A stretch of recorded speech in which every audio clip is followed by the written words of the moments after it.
Hey, what's going on? It's Britton Frost, and this is Overthought and Understated podcast episode number 4. This is where I overthink a bunch of stuff and don't say nearly as much as I probably could about it, hence the name Overthought and Understated. And that's exactly what I'm going to do today, although actually, because that is what I do, I feel like I'm probably going to be constantly making videos like this, clarifying points that I made or clarifying some of the content that I made in previous videos, and that's what I'm doing right now about my episode number 2 with that was basically a quick 25-minute analysis of the Sam Harris versus Jordan Peterson debate. I had a lot of good comments and questions and thoughts posted to YouTube for sure. A lot of good opposing views, a lot of good confirming views, and a lot of good neutral views. And I found the neutral views to be among the best. And when I say neutral, I don't mean smack dab, like taking a position smack dab between Harris and Peterson. What I mean by neutral is more like it seems like you have a pretty well-rounded understanding of where Harris is going wrong, but you just need further clarification on Peterson's points because he does cover a lot of ground. His ideas are very general, very broad. At least he was trying to express such views, but I think one of the main problems with that debate was that every time he tried to get more general and to try to conceptualize truth in a broader way, it seemed like Sam kept narrowing the conversation back down for fear of having to put his entire belief structure into question. So anyway, what I'm going to do now is read a question that was sent to me through email, and I'm going to read my response to it, and we'll see where that goes. So this was sent to me by Steve. Thanks, Steve, for the email. It was pretty short and concise. His concern and his questions and his confusions were, he put it in a very straightforward manner, and so I appreciated that. I also appreciated that he sent me an email rather than sent his genuine concern through YouTube, although I don't mind that, but I'm more likely to give a question or a comment the attention that you feel it deserves if you email me, because it's just more personal that way, right? If you do it on YouTube, you open up the possibility for anyone to answer you, which is a good thing, because there are a lot of good people out there with good insights, but also the negatives that can result from that, obviously. So anyway, this is what Steve sent to me. He said, I heard your podcast reviewing Sam Harris and Jordan Peterson. I did find their conversation difficult to listen to because Sam couldn't let Jordan's position sit with the audience. Sam got bogged down and it ruined the opportunity for the listener to hear more of what his guest had to say. However, similar to Sam, I also don't understand what empirical truths are and how they should be applied and understood. I feel that the reason for this is that those who do speak of empirical truth being equivalent or superior to factual truth is that we never hear of what an empirical truth actually is or any kind of reference as to how they work. I only hear it as empirical truths are for believers and can't be understood by non-believers, which I find difficult to accept as a rational explanation. I hope that in future podcasts, Harris, Peterson, and yourself can help clarify this for the listeners. I'll re-listen to all those podcasts and hope there are answers there that I missed, etc. Thanks for the podcast. I enjoyed listening and helping me think, Steve. Right off the bat, thanks a lot, Steve. Really genuinely curious comments and questions and concerns put forward in a pretty straight up way. And it was a respectful email. Kind of got this is what I would consider a neutral point of view, right? He kind of expressed that he kind of understood where Harris was going wrong, but he was also way lost on how general, Peterson was trying to get, talking about empirical truth. Although I would have to actually go back to the podcast episode and listen for where they actually spoke of empirical truth specifically. But anyway, I understand your concern. I know where you're coming from. So this was my response. Steve, thanks a bunch for your interest in the podcast, and thanks for this email, as I would have been less likely to give your thoughts the attention they deserve had you commented on YouTube.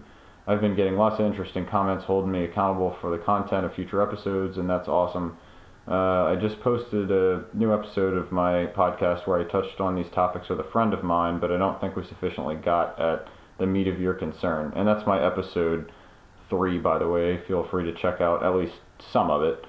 So it's about 2 hours long, so don't feel like you need to listen to most of it or any of it, really. But it was a good conversation.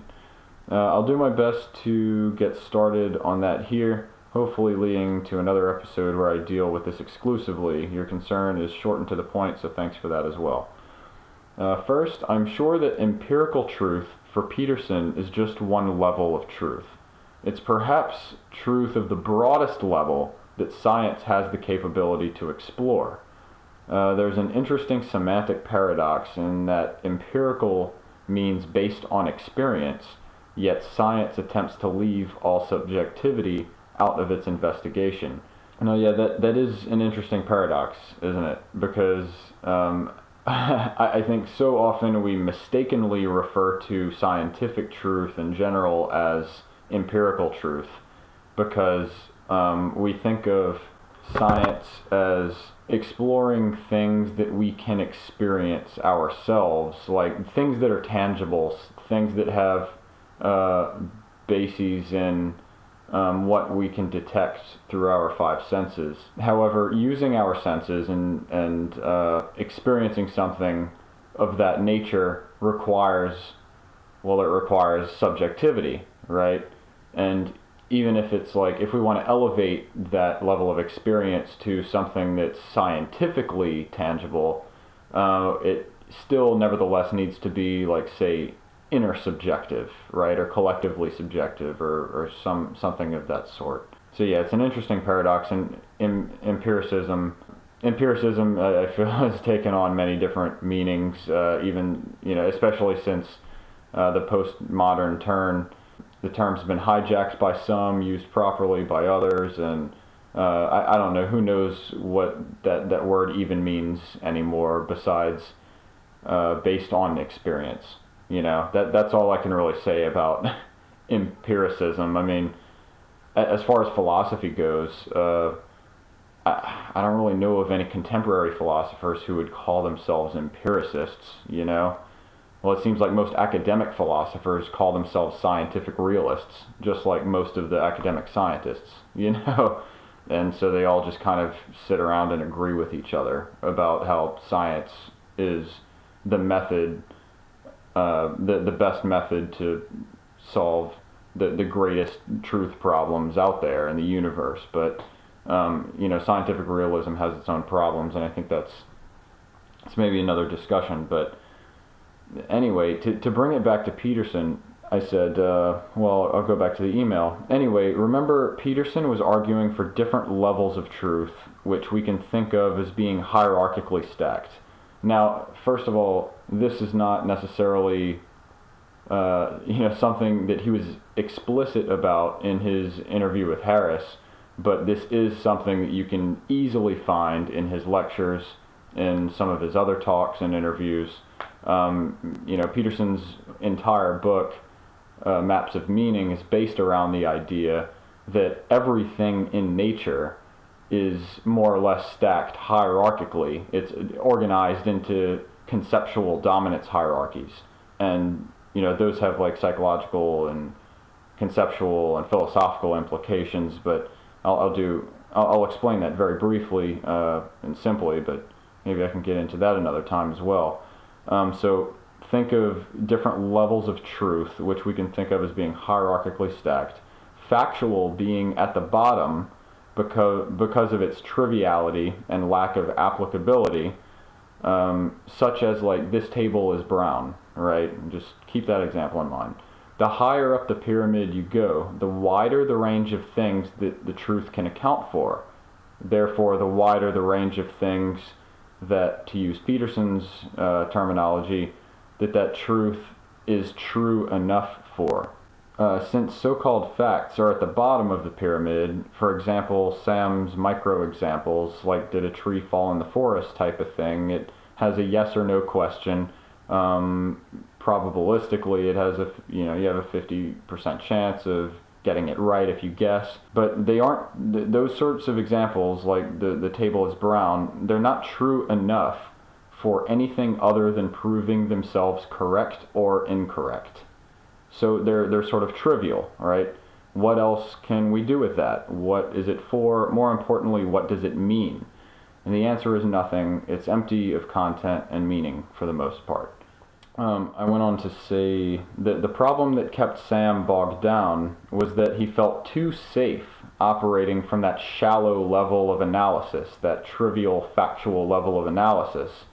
And anytime Peterson tried to broaden one of his examples to account for more variables, to put it into a more meaningful context, that is, Sam pigeonholed and narrowed it back down again to his safe zone. So let's broaden our concept of truth as much as we can to put things into perspective, right? So let's assume that Peterson isn't crazy for organizing knowledge into a pyramid, okay? So let's take that for granted for a second. If you can think of anything, material or abstract, that might rest atop the truth hierarchy and would be true enough to apply to absolutely everything, that is, that it would create some sort of umbrella under which all things in the universe could operate, that science, evolution, morality, religion, art, emotion, subjectivity, objectivity of every different sort, etc., etc., what do you think that thing might be? Is it a theory of everything, as many philosophers and theoretical physicists would like to believe? Or is it something else? Or is it something more general? Maybe even a term that we use, or a concept that we use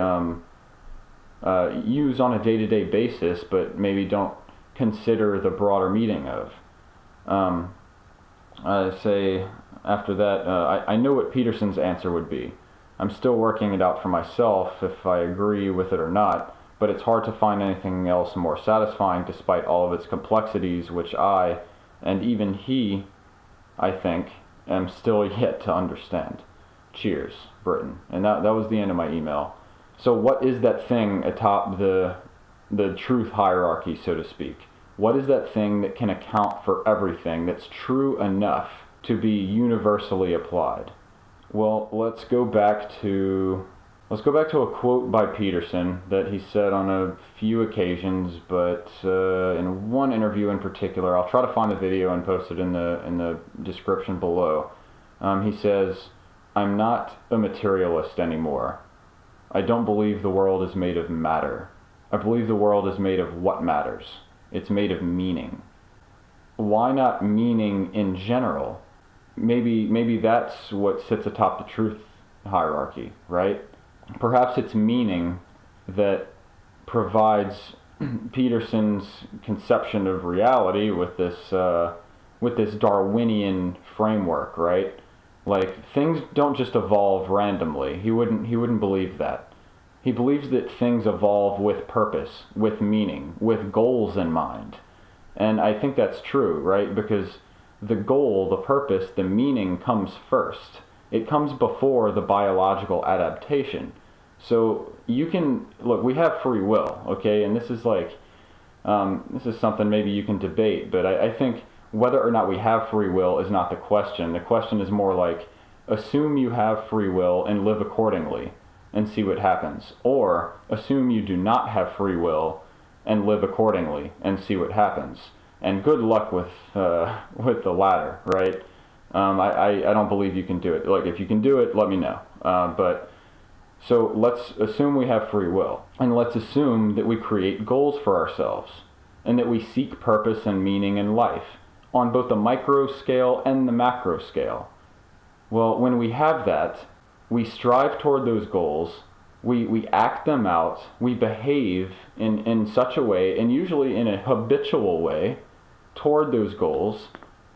Like if you're right-footed and you want to get good at playing soccer with your left foot, you have to just repetitively kick the ball with your left foot against a wall, right? Or to someone else, and they'll kick it back, and you trap it, and you kick it back. I mean, go do it against a wall. It's going to be hard to find a mate to kick the ball with as much as you would need to in order to get highly proficient with your left foot, right? So this is just an example, but you act it out. You repetitively, habitually behave in a way as to reach that goal. And there are certain biological adaptations that follow as a consequence of your consciously striving toward that goal, right? So it's the meaning and the purpose that comes first. And that's what literally drives your biology to adapt. Once you've made the decision and made the commitment to achieve that goal, the biology follows. And I think it's our repetition over millions of years that have gotten us to this point. We've had many different tasks, many different goals in our evolutionary process that we've had to strive toward on the micro and the macro scale, and our biology has followed suit, right? Like it's not random. Our traits haven't occurred by chance purely. I mean, there's maybe a little chance in there, but it's not clear to what extent there is any chance in our evolution. So I think that's where the Darwinian framework comes from. Like the fact that we strive toward goals, we strive toward purpose, and because there is a necessary evolution that follows in order for us to become more proficient in achieving those goals time after time, then that's where the Darwinian element kind of comes in. And that's why I think, because the meaning and the goal setting and the commitment part, that's kind of a religious, in a sense, not in terms of organized religion necessarily, but it can be a religious, spiritual, and to use Peterson's term, a moral process. And the fact that there is a necessary biological adaptation that is a consequence of that links together the moral and the Darwinian elements.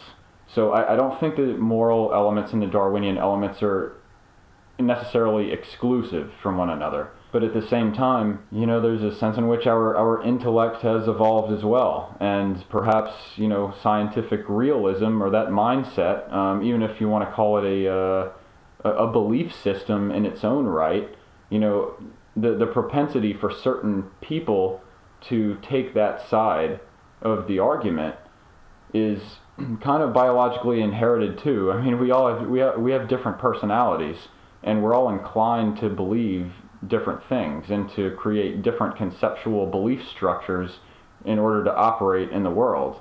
And that's why the world works, man. We can't all be the same. And I think that's another discussion, but I think I've said all I really wanted to say at this time about the basic levels of truth and just the general idea that the factual and more scientific truths are on the bottom, and they're trivial and meaningless unless you have a goal in mind and you strive toward that goal, strive toward that purpose, that meaning, so to speak, and apply them in a meaningful way, right?